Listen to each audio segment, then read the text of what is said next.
Good afternoon, everybody, and thank you for joining us today. Stacy and I have learned a few strategies navigating through really tough times like these. We want to take this opportunity to share with you these lessons to help you all prosper during these times of uncertainties. My name is Tiffany Kent, and I'm a financial advisor at Bernstein Private Wealth. And hi, I'm Stacey Hanley. I'm a partner at the law firm of Lefkoff, Duncan, Grimes, McSwain, Haas, and Hanley. Before we begin, we also want to introduce Princess Ruff, even though her name says Stephen Wagner on that presentation. Princess is our moderator for this webinar, and she's just going to go over a few quick housekeeping items. So Princess, I'll let you chat. Yes, I am not Stephen Wagner. I'm Princess, as Stacey said. So I'll be moderating the presentation for today. So if you have any questions during the presentation, just drop them in the chat that you've all have already started to use. And we will have a Q&A session at the end of the presentation for about 10 or 15 minutes. And if you have any questions, in the meantime, any emergencies or things you want to say, just let us know. Thank you. Okay, great. Thank you, Princess. So when we first presented this talk in February, we had a live audience, we had wine, conversation. That February talk seems to have taken place ages ago. Times have changed so drastically. In February, you would have seen me and Tiffany probably with perfectly highlighted hair and fresh makeup. Now you're probably getting to see us a little bit more real. I kind of joked that my Easter photo this past Sunday showed my 17-year-old with a mullet, my 12-year-old daughter dressed as a 17-year-old, and my 15-year-old I couldn't get shoes on. But I'm sure I'll treasure that photo one day. In light of the current circumstances, Tiffany and I kind of revamped the February presentation so that we could provide you with helpful information as to where we are now. And kind of here's where we are now. The coronavirus has caused major disruptions in our lives. I mean, that's an understatement. We are working from home. We are homeschooling our kids. We're shopping at grocery stores with masks and gloves. We're staying connected with family and friends through Zoom and FaceTime. My mom and sister both had birthdays the past 2 weeks, and for their birthdays this year, I got them fashionable face masks. I bought them from a custom bow tie making company that had turned itself into a face masking company. I'm going to model one right now. Very nice. Yes.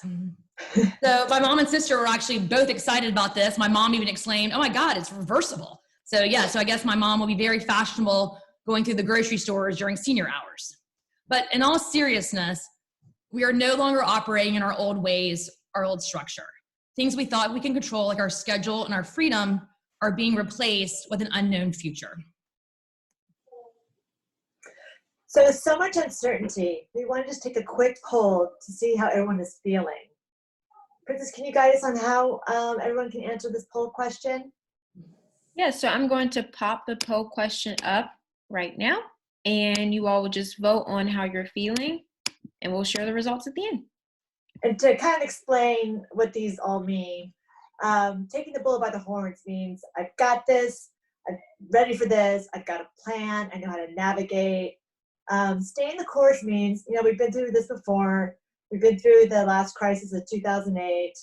I know this one's different, but we'll be fine. The last one was like, oh my gosh, my hair's on fire.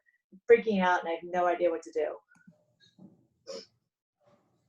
And don't worry, we're not going to see who responded which way. This is totally anonymous. We just want to get a sense of how everyone is. We also can't see you in case you haven't showered or dressed today. Don't worry about that either. Stacey, you should answer the question too. I did, yeah, I just answered it. Princess, do you want to share with us the results when you think you have enough? Yep, trying to get at least one more vote in. If not, I'll go ahead and share them. Okay, so it looks like most of us are just staying the course, so it's good that no one's hair is on fire. That's great. Good, good. Excited to hear that. So here we are. Now, this shutdown is having real impact on people's lives, businesses, and communities. Now, we know the financial markets have been down a lot, about 20% year to date, but this doesn't capture the amount of volatility we've experienced. It's not just the magnitude of the sell-off, it was the speed. It was like limit down for a couple of days, down to 7.5%, 8%, and then all of a sudden it bottomed out. The stock market bottomed out. What if you own a company? Is your company in the eye of the storm? Are you completely shut down? Are you applying for PPP loans? Some companies have to model in zero revenues for 3 to 6 months, but really who knows how long. The Fed has recognized the impact of this crisis, and they are wanting to avoid as much as possible another great financial crisis. So with lightning speed, Congress approved a huge fiscal stimulus package. We have zero interest rates, but now everyone's wondering if it's going to be enough. But despite this disruption and the volatility and the uncertainty, it's also a good time for us to, we have this opportunity to reflect so that we can help you prepare for even to build a stronger foundation for us and our families. There will always be things in our lives that we can't control. But when life hits us, it's time to take action, but the right action so that we can come out stronger on the other side. So we want to give you this framework, which is important to utilize in these times of uncertainty, specific actions that you can do during a crisis. The first thing we wanted to explore with you is to understand why we feel anxious. We need to focus on what we can control, because we all know that unfortunately people make really bad decisions when we're under stress. Second, we can look back at prior crises and kind of reflect on what they've taught us. Third, we can learn to manage short-term strategies in our financial and estate plan. Fourth, we can take the time to prioritize what's important to you, what's important to me. And lastly, we need to think about investing for the long term. So the first step is understanding why we are anxious. And it kind of comes down to a lot of us are experiencing a lot of fear and anxiety. When will this end? What about my job, my spouse's job, the economy, my health, my loved one's health? What about my retirement savings? How will I learn to navigate this? We know it's temporary, but it doesn't feel temporary. And we realize that some things may be different forever, just like going to the airport after 9/11 was forever different. But more importantly, we're also grieving. We're grieving for the loss of our normal lives, our lost experiences, lost milestones for our children. No proms, no graduations, watching your kids swing a bat or kick a soccer ball, end of the school celebrations, family trips. But we're also feeling anticipatory grief. And that is sort of the feeling you get when you don't know what the future holds. You know there's something just bad out there, but you necessarily don't know what it is. And with this virus, it's so confusing and the information's so confusing that our primitive mind sort of takes over and wants to put us in fear or flight mode and just say, we know it's something bad's happening and our primitive mind is going to protect us. So what can we do to sort of manage all of this sort of fear and grief? And I think like understanding the stages of grief helps kind of say where we are in a crisis, because it's very similar. First, there's denial. We say, oh, this virus won't affect me. It won't affect my family. Then we sort of move to anger. Like, you're making me stay home and taking away my activities and I can't go to restaurants. Then there becomes bargaining. Okay, well, maybe if we just do this for 2 weeks, then everything will be back to normal, right? And then finally, there's sadness. Like, I don't know when this is going to end, and this sucks. Like, the novelty of this is really starting to wear off. Like, what are we going to do?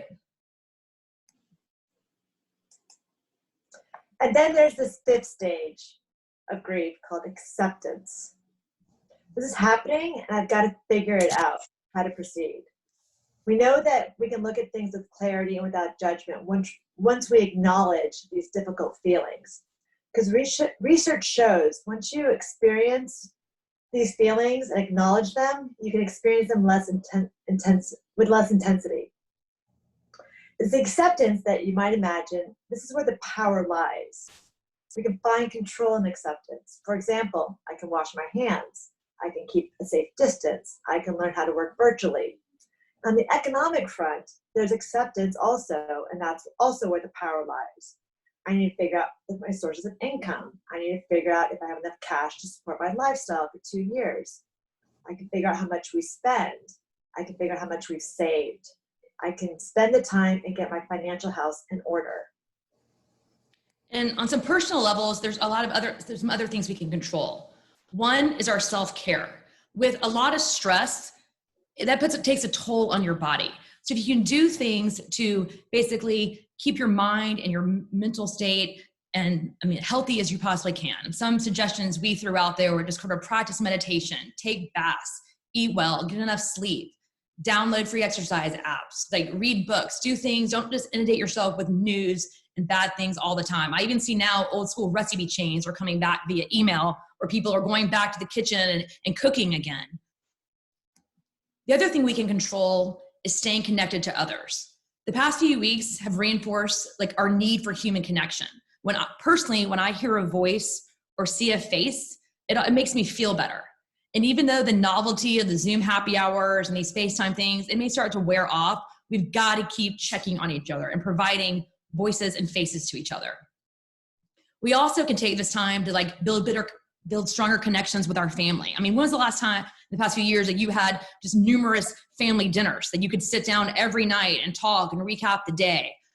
So Tiffany and I kind of came up with some other suggestions of kind of what you could do, maybe a family history project. A few years ago, my aunt, you can see this, created this recipe book, the Williams Family History, and she filled it with pictures and recipes of family members. And it's super fun to pull out and pull a recipe from that and see a picture of your family. So these are just some suggestions we can do to sort of stay connected. And kind of the last thing we can control is we can control our kindness. Be the reason someone smiles. Be the reason someone feels love and believes in the goodness of people. I think a lot of the what we do is we send each other these funny memes because laughter feels good. Laughter is Mr. Direct line between two humans. So keep sending those memes, keep people making laugh, and keep making them smile. Now, though we can't be together physically together through this, humans are still at their best in these moments after a tragedy, when our hearts are full and tender and our masks disappear. And history shows that during times of difficulty, humans extend a loving hand. But most of all, communities come together. But unlike this disaster history, we can't shelter with our communities. At best, we can tip our delivery workers. We can donate protective clothing equipment to our hospitals. We can purchase groceries for the elderly. This virus can also give us focus on what's meaningful and purposeful to us. It can help figure out what's important to us and focus on our long-term goals. And more on this later. But really going from understanding our anxiety and being kind to ourselves and others, next we can look at what this crisis can teach us, what action we can take to help us get through this process. While every crisis is different, there are definitely certain principles that provide us a time-tested roadmap to how periods of disruption can eventually move us into recovery. Whether we're talking about the stock market or the economy, or personally, we can go through these cycles and the experiences can be very similar. With this in mind, we think about the COVID-19 shock and how it will be resolved in time, just like other periods of disruption. Think about the cycle that we just experienced. At first, people come together. We're setting aside our differences.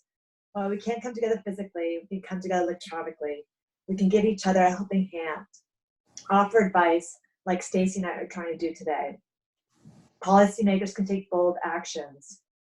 Sometimes trading short-term pain for long-term gain. The Fed has already lowered interest rates to 0%, provided tons of stimulus to help out business owners and individuals. Personally, we can take action. 80% of stress reduction takes 20% action. You can take action and do hard things. You can get your financial and estate planning picture together so that it can provide you some clarity. Then what happens is the markets start to heal. Investors stop trading on emotion. We have to address this new reality. We have to accept that this is the new reality. Investors start to evaluate long-term opportunities and the capital flows to the most attractive assets. Personally, we can start evaluate longer term who we want to be when this crisis is over. Your financial assets should then flow to what is most important to you. The recovery takes place. People will somewhat go back to living their lives normally, and the market will stop acting so emotionally. And the recovery takes shape personally, and you will live a life of meaning and purpose. So we want to take some time to equate this cycle on a personal level. This is a framework I kind of figured out reviewing my own personal disruption that I experienced and how I made it through recovery. First, some background. My family and I moved to Houston back in 2013. I had great work-life balance. I had a great job with a small investment management firm. but something just wasn't right. Something was missing. I didn't know it then at the time, but I know now in hindsight that I was kind of in the midst of a midlife crisis. It was only going to get worse with what happened next. The next year, oil prices crashed, which was the same exact equivalent of living through another great financial crisis when you live in oil country in Texas. It was devastating, not only to Texas, but also to the fund that I worked for. We invested mostly in oil and oil-related stocks. We were highly concentrated. We lost a lot of money, clients' money. We didn't think oil prices would ever crash as much as they did. But there was a silver lining. With lower oil prices, it's a great opportunity for the consumer. Why? Because with lower oil prices, this means lower gasoline prices, and therefore consumers have more money in their pockets. So I pushed my boss hard, like, look, boss, we got to buy consumer stocks. They have more money in their pocket. I want to buy Lululemon. All the moms are wearing Lululemon outfits, and on Saturdays, birthday parties. I think we should go to TJ Maxx. It's like a crazy treasure hunt. I love this store. But my boss said no. And he didn't understand the consumer. He was 74 years old and basically didn't understand women, I guess. This made my life even more miserable because I couldn't invest in what I wanted to invest in. And it really made me stressed out. I tried to accept that this was my new norm, and it was really hard. I realized my boss was in control, that I wasn't, and I wanted to make a change. But trying to navigate an oil bubble burst in my career, I reached out to a lot of women who graduated from my business school, Harvard, 20 years prior before me. And I asked them, how do they manage their career, their life, their kids? And I found out these coffees were so helpful. Came together as a community. I reached out to mentors and I made friends. I started to talk to my clients more than just about their portfolio, but about their lives. What I learned was that people need much more broader financial advice, not just portfolio management. I had to take a bold decision. I had to make a bold decision, a tough decision. And that was I had to pivot and do a major career change. Going from being a stock picker to a financial advisor is not easy. I had to decide that I had to go back to school and earn my certified financial planning credential. So now I focus on helping people figure out what they want and how to manage their complex financial lives. I started to recover from my crisis at the same time we're moving to Atlanta. That was about 4 years ago, and I joined Bernstein as an advisor. The crisis taught me how to take bold actions, and it is what had helped me. The oil price correction is what helped me get through to figure out what was meaningful and purposeful for my life.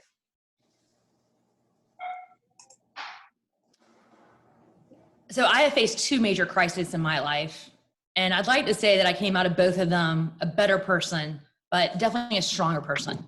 The first one occurred in 2008, and like Tiffany, I also experienced a bubble burst, but for me, it was housing. I've been working alongside my dad's home building company as its vice president and general counsel. And this business was my dad's legacy, and it was my future. Like, I thought I would work there forever. But when the housing crash came, I spent the next 3 years either delivering bad news or receiving bad news on a daily basis. I had to tell subcontractors they had to take 30 cents on the dollar of what we owed them. I had helped sell my dad's beautifully crafted houses for 50% of their original value. What was once a thriving business became a shell company. When the company could no longer afford to pay me a salary in 2010, I had to stay and work there to help my dad, but I had to supplement my income by getting my real estate license, selling houses, and also moonlighting as a closing attorney at my friend Grace's law firm. And then eventually I went back to practicing law full time. That experience not only humbled me and made me realize that nothing is for certain. And you've got to be willing to adapt and keep going. And then the next crisis occurred in 2015 when my dad unexpectedly passed away. My dad's death and the aftermath of helping my mom transformed me. I saw firsthand the complexities of the estate administration and planning process for family businesses, and especially for women. So in the years since, I have found a healing process that gives meaning to my own life and allows me to help others to use what I have learned to help navigate the estate planning and estate administration process. So I think this quote from Charles Darwin kind of says it the best about surviving a crisis. It's not the strongest of the species that survives, nor the most intelligent that survives. It's the one that is most adaptable to change. And for me, crisis brought about transformation and a focus of what really matters. And then moving on to our third action item to manage through a crisis is to manage for short-term strategies in your financial and estate plan life. It's important to get more financially engaged, as we know, but a lot of people put this off. Short term, if you've lost a job, you have to figure out what your sources of income are. But more importantly, you have to try to figure out what you spend. Critically, what we're telling a lot of our clients right now is to make sure you have 2 years of your living expenses in cash to help you weather this storm. Next, it's a painful thing to do, but it's really important to understand your wealth so that you can be more charitable and invest more confidently during this time, this market correction.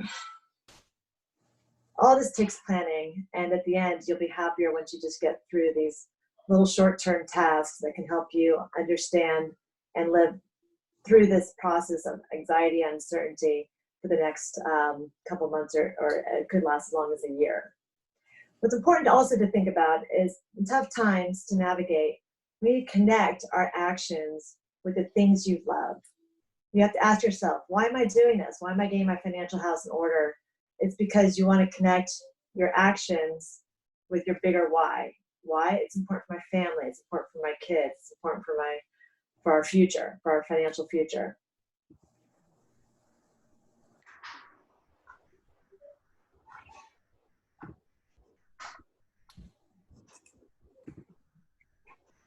The next thing, I've been getting a lot of questions lately about estate planning, and people are asking me, I'm just going to stopgap. What's a bare minimum I need? I have nothing. What do I just need to do? So estate planning is not just for the elderly, the dying, or super wealthy. There are some estate planning documents that every person needs, regardless of your financial status or your marital status. And these documents consist of a will, a general power of attorney, and advance directive of healthcare. A will is what directs where your property will go after you die. A will also will allow you to name guardians for minor children. The next two documents are even almost more important of where we are right now. They're the general power of attorney. You can delegate someone to basically keep the business affairs of your life in order if you are incapacitated. For example, if you become hospitalized in a situation where you cannot manage your finances, your power of attorney can keep the business of your life going. The advance directive of healthcare is a document where you appoint an agent to basically exercise all your rights to accept or reject medical care. So again, the second two documents, if you become incapacitated, are extremely important. So I'm also getting questions, what if I or a loved one become incapacitated? So outside of just the legal documents, there's some practical tips. Most of us do online banking and online bill pay. Where are your passwords? Make sure your power of attorney, the agent under that, knows where this information is. Give your agents copies of your power of attorney and healthcare directive. Provide them with the names of your banks, your doctors, your financial, all these people that are in your life. Let your agent know so they're not scrambling to try to find all this. And let your agents know where you keep all your essential documents. Can they access your home to take care of a pet or retrieve items for you if you become incapacitated?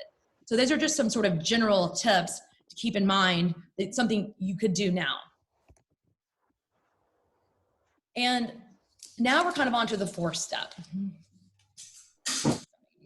In February, we asked everybody in the audience to kind of go through an exercise to kind of figure out what you want and set your priorities. This crisis has basically kind of almost done this for us. It's wiped a lot of plates clean and giving us a time to reflect. But we still want you to kind of go through the exercise. We're asking you, all of you, to close your eyes for a minute. Imagine everything gets wiped clean. You inherit no tasks or responsibilities from your past or present. You have no one to answer to, no one to account to. Nothing to take care of, to see to. You can let it all go, all of it. All clean. Now only add back what you miss. It's much easier to add to a clean slate than remove to a full plate.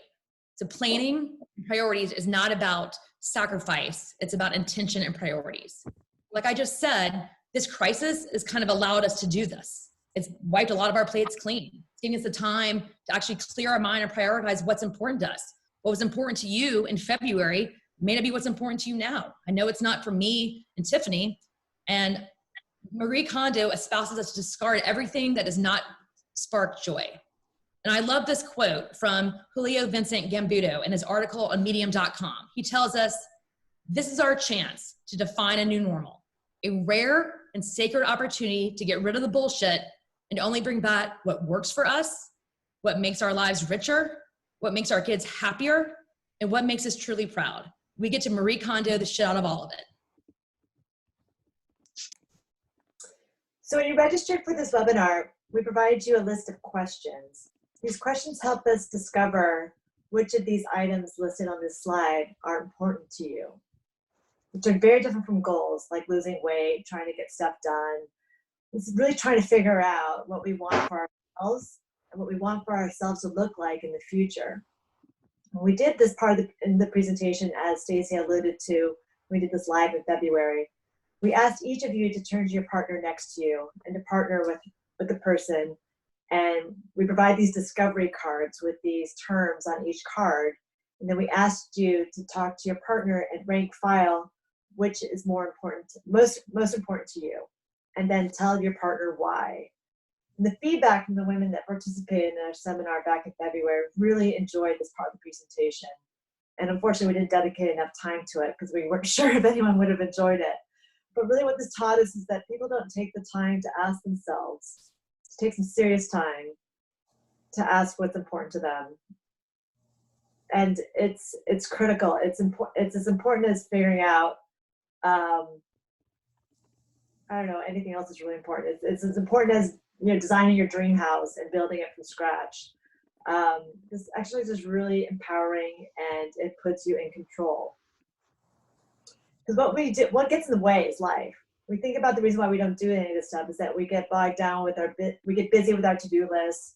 We're so busy taking care of kids, working. We never stop to really ask ourselves, what do we want? And so this is a good time to do it now. As much as we might have more constraints on our time, you can still make time for something like this. So once you figure out what's important to you from that standpoint, then you can figure out how to fund what your dreams are. So this virus might be teaching us something. It teaches us really what in life means when a curveball is thrown your way. Because everyone has a story, and it's important to share that story. Share it with your kids, share it with your spouse. I'm sure you've learned things that you want to share with them. And more importantly, when you're sharing these stories, it helps communicate to those around you what your values and what your purpose is. And most importantly, what's important in your life. There's a little diagram on the left about the lifespan study from Harvard, and I can pass this around later on. But at the end of the day, when they did this longitudinal study, longest history over 70 years, they interviewed Harvard grads, men, and they interviewed Boston local folks who had not gone to Harvard. In over 70 years, asking questions to these men. You know, they measured their weight, their health, their wealth, everything. And it found out what made them the most happy was relationships and community. So it's important to think about what drives happiness when you're thinking about setting what's important to you. Because once you figure out what's important to you in that plan, that should be your roadmap. That should be your compass. Write down your goals and be brave, and to make that change, these baby steps, so that you can achieve the life you want to achieve one day, long term. Because this is important, because women are controlling a lot more wealth these days. Many of you are going to be making decisions about your wealth for you or your family sometime in the future. When we had this presentation back in February, we started out with the opener that 8% of men die married, 80% of women die single, and that widows outlive their husbands who had passed away by 14 years. And unfortunately, divorce happens about 50% of the time. So that means 90% chance you are going to be in control of your own financial future. So we're trying to think about helping you motivate to take control of your money and your finances. And finally, in conclusion, we want to ask you, who do you want to be during this crisis? Where are you currently? Are you in the fear zone? Are you complaining a lot? Are you buying up food and toilet paper you don't really need? Do you get upset easily? Or have you kind of moved into the learning zone where you've sort of get into the phase of acceptance? You're giving up what you can't control. You stop consuming what hurts you, such as food and news. You realize that people are really just trying to do their best.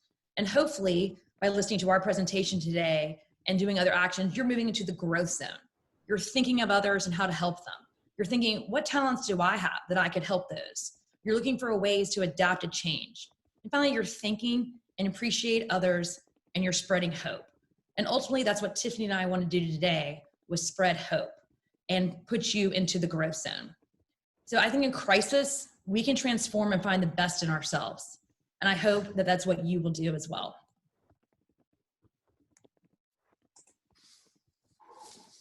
So we thought it'd be a good idea for us to take a poll over time and to see of these 5 steps that you may be feeling that you would like to act upon during this time.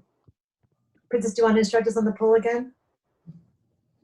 Sure. So this is the final poll for today's presentation. Much like the first one, just drop your vote in and we'll share the results in about a minute.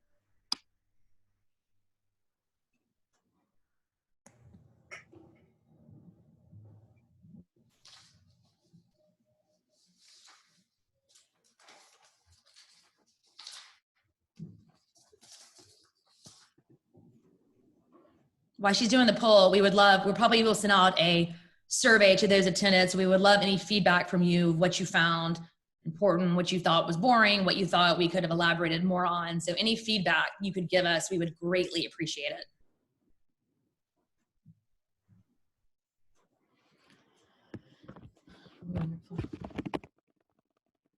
Also, if you all have any questions you want to start dropping in the chat, feel free to do so as we begin to transition into the Q&A portion soon.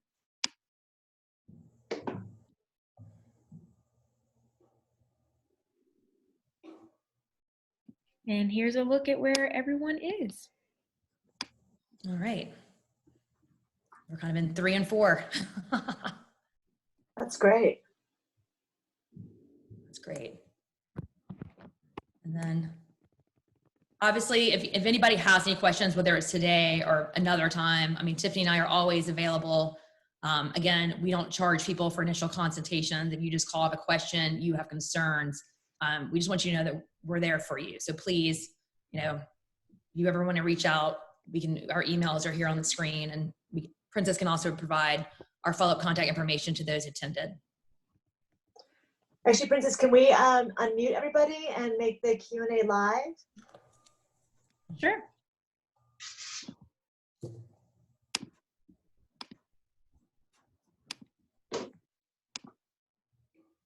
Oh, great. We see voices.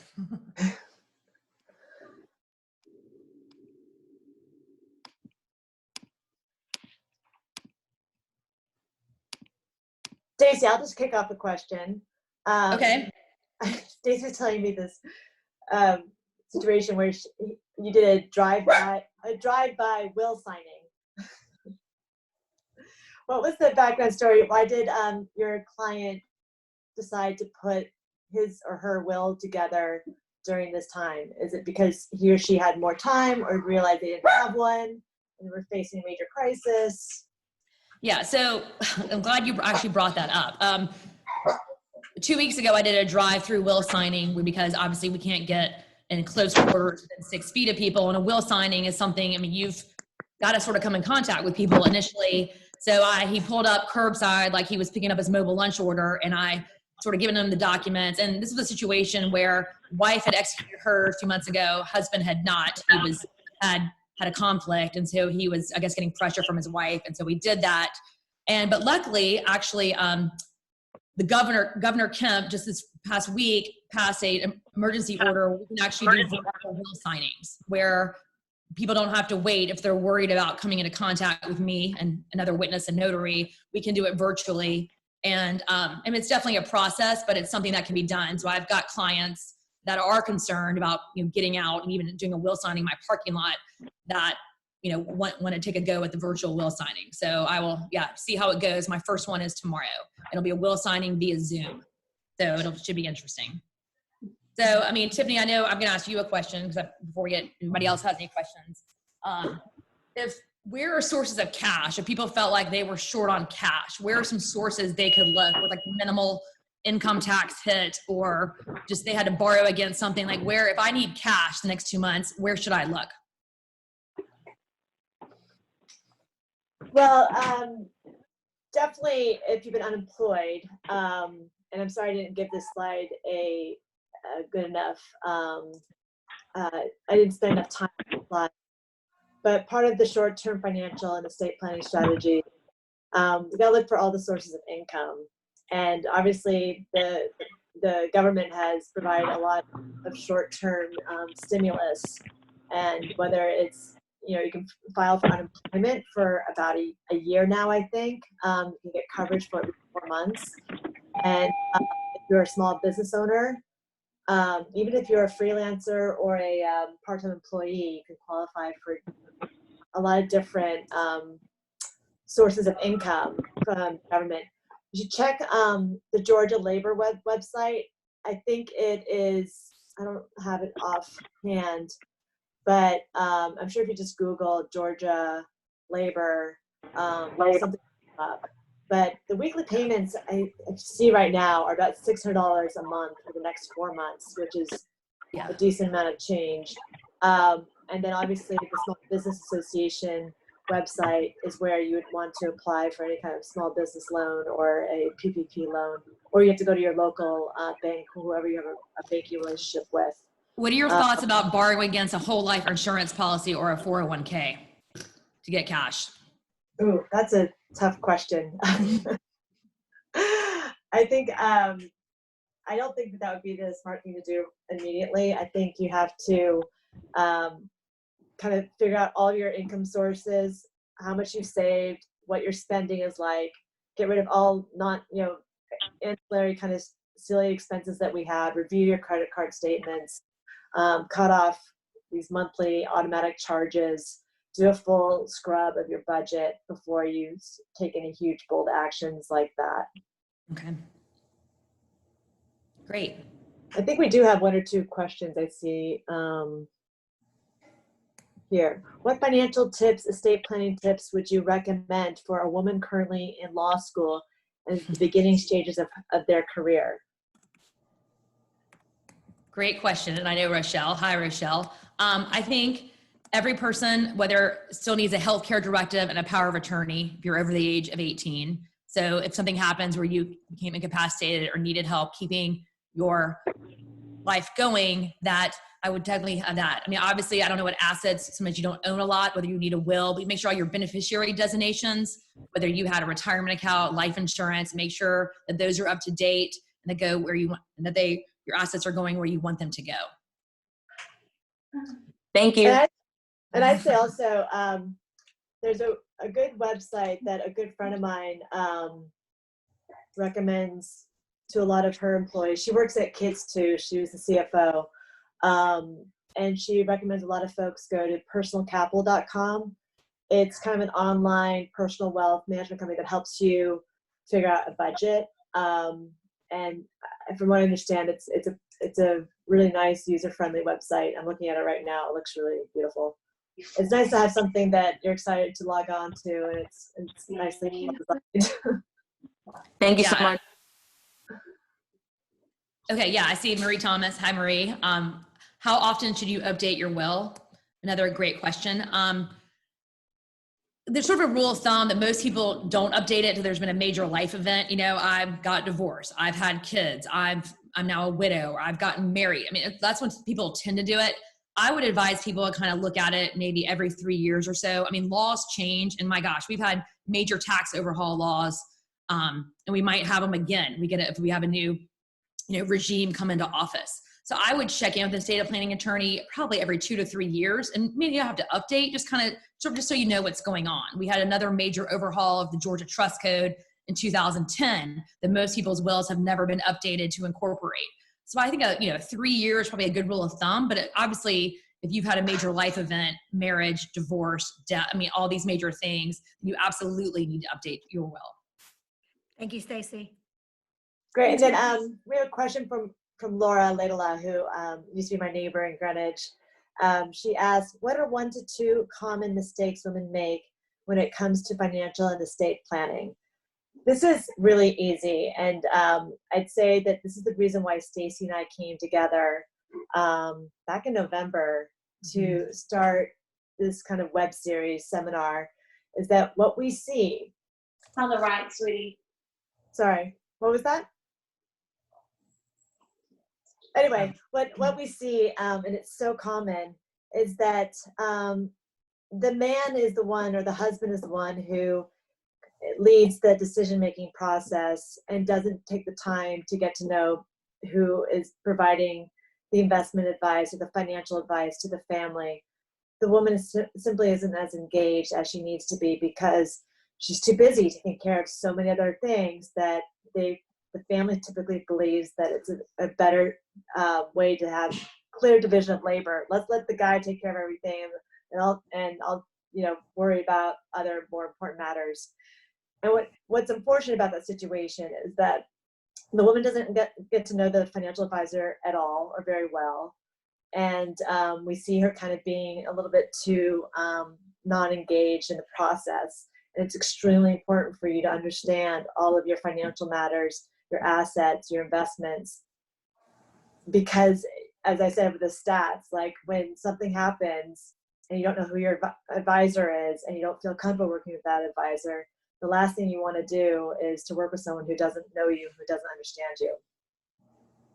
Yeah, and I'll just chime in. One of the mistakes I see is people not coordinating beneficiary designations with their estate planning documents. For example, there's certain assets, whether it's your retirement plan and your life insurance, that are done by beneficiary designation. So your will may say that all your assets are going to, a certain person, my sister, but then most of my assets are my retirement plan and my life insurance, and I've designated somebody else. So I think that's why Tiffany and I like to work together, is that you have somebody looking at this in a comprehensive way. So a lot of times people will drop wills just in a silo and not kind of be looking at someone's entire financial picture or what issues may come down the road for them that they need to plan for. And also, I wanted to add something that I didn't learn this until I became an advisor 3 years ago. I'd always been just an investment manager, portfolio manager, stock picker. And one of the kind of most important lessons my dad actually taught me was when the financial crisis happened, he did nothing. He knew he didn't have to make any adjustments to his portfolio. He was still working, or he had other sources of income like a pension, and he rode out the storm. And what I learned is that you don't need to touch your portfolio ever. Obviously, it's kind of a basic portfolio management 101.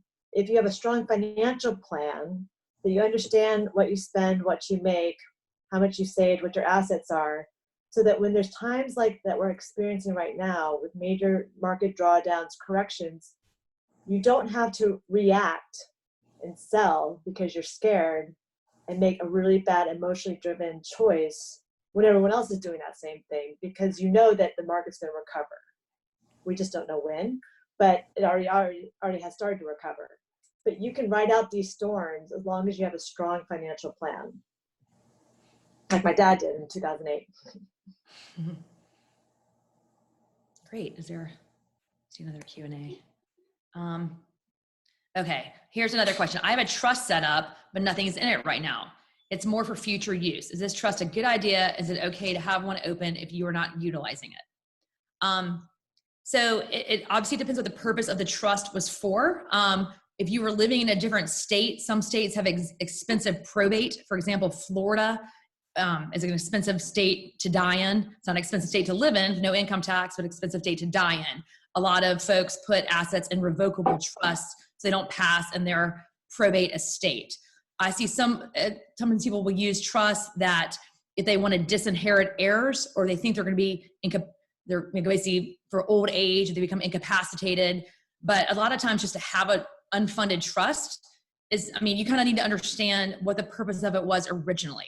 So if it wasn't for, I don't think I would, and technically there is no trust when there's nothing in it. So I'm guessing your trust is probably going to be something that is poured over from your will into it. So I would just need to look at it and for you to understand kind of what the original purpose of it was. I hope that makes sense. I know these. And I'm happy to talk, Lucy, with you about that offline. So I'm not sure we have any other questions. Okay, and we're approaching getting close to the hour end anyway. So we probably held people's attention span as long as we can. And by the way, if you found this helpful, I think we're going to follow up with the survey.